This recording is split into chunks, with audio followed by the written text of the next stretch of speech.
আজকে কোথায় গেছিলাম আর কি করলাম সবকিছু থাকবে এই ভিডিওতে। আসসালামু আলাইকুম everyone, welcome back to new blog. আজকে সকালে প্রথমে ঘুম থেকে উঠেই পড়তে বসেছিলাম, যেহেতু সকালবেলা পড়লে কিন্তু পড়াটাও মনে থাকে, তাই আমি বেশিরভাগ চেষ্টা করি সকালবেলা পড়ার জন্য। আমার বোন এখানে আমার জন্য চা নিয়ে এসেছিল, তো আমি এখানে বসে বসে চা খাচ্ছিলাম। চাটা কিন্তু আসলে অনেক ভালো হয়েছে। ও মাঝে মাঝে আমার জন্য এভাবে পড়তে বসলে চা বানিয়ে নিয়ে আসে, আমার কিন্তু অনেক ভালো লাগে। আমার মতো কার কার তোমাদের বোন আছে যে এভাবে চা বানিয়ে দেয়, অবশ্যই কিন্তু কমেন্টে জানাবে। হঠাৎ করে আমাদের একটা কাজ পড়ে যায়, তো আমরা এখানে বের হয়ে পড়লাম। আর এইদিকে আঙ্কেলটাকে দেখো তোমরা, কিভাবে রাস্তা পার হচ্ছে। এভাবে কেন মানুষ রাস্তা পার হয় তো আমি জানি না। যেহেতু সকাল টাইম, এখন রাস্তা পুরাই ফাঁকা, তো আমার কিন্তু ভালোই লাগছে এরকম রাস্তা দেখতে। তো এই জায়গাটা তোমরা কে কে চেনো অবশ্যই কিন্তু কমেন্টে জানাবে। আমরা একটা বাজারের ভিতরে চলে এসেছিলাম, তো এখানে আশেপাশে মাত্র দোকানপাট খুলছিল, ওইভাবে কিন্তু খোলেনি। তো আমরা এখানে আজকে কোনো কিছুই কিনবো না, আমরা যেই কাজে এসেছিলাম সেই কাজে চলে যাব। তো এখানে আমি দেখতে পেয়েছিলাম যে নতুন সবজি উঠেছে। নতুন অবস্থায় কিন্তু সব সবজি ভালো লাগে, আর এই সবজিটা তো আমার কাছে অনেক ভালো লাগে নতুন নতুন অবস্থায়। আর এই সজনাটা তো আমার কাছে অনেক পছন্দের।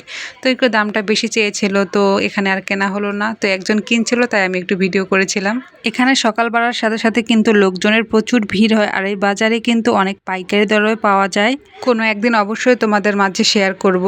এখানে প্রচুর বাইক ছিল, তো এখানে দিন বাড়ার সাথে সাথে কিন্তু এই জায়গাটা পুরাটাই ভরাট হয়ে যাবে। তো আমি এখানে দেখছিলাম, তো এখানে সবসময় হচ্ছে বাইক দিয়ে ভরপুর হয়ে থাকে। আর এই জায়গাটা কিন্তু আমি অনেক দিন পর আসলাম, তো আমি সেই জায়গায় চলে আসলাম যেটা কাজে চলে এসেছিলাম। তো প্রথমবারের মতো ব্যাংকে চলে আসলাম লেনদেন করার জন্য।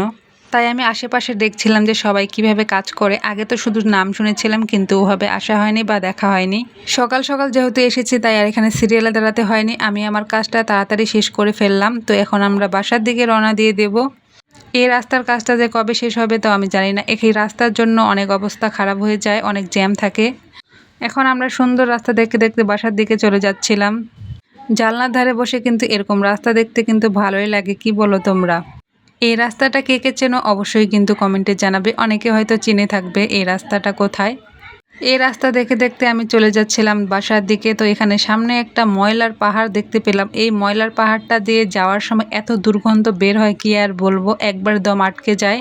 তোমরা কিন্তু ফিরেতে এসে ময়লার পাহাড়টা দেখে যেতে পারো। তো যাই হোক, আমি একটু মজা করে ফেললাম। তো এখন আমরা বাসার দিকে চলে যাচ্ছিলাম।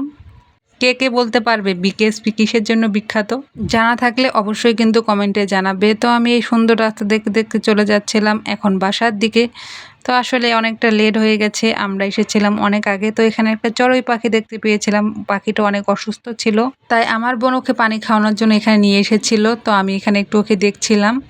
যাই হোক, ওকে এখন পানি খাওয়ানো হবে। তো আজকের ভিডিওটা তোমাদের কাছে কেমন লাগলো অবশ্যই কিন্তু কমেন্টে জানাবে। আজকের ভিডিওটা এই পর্যন্তই। সবাই ভালো থাকবে, সুস্থ থাকবে, আল্লাহ হাফেজ।